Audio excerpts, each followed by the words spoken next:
Discharging operation, rain or shine.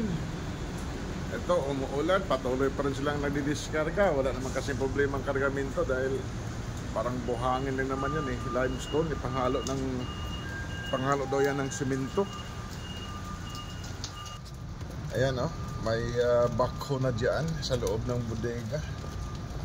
Yan ang matigas na kasi yan. Yan o, tingnan mo, buhangin talaga no.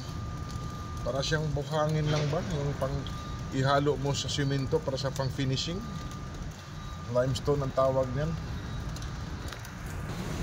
Habang nare-diskarga kami, meron ding bunkering, pero bunkering namin is by truck. Yan guys oh, bunkering by truck. Bali bunkering kami ng 100 tons. So by trucks lang sila no. Nakakabasa din ulan eh. Anong mga yan? Di ba yung port authorities? Train operator sa paligid.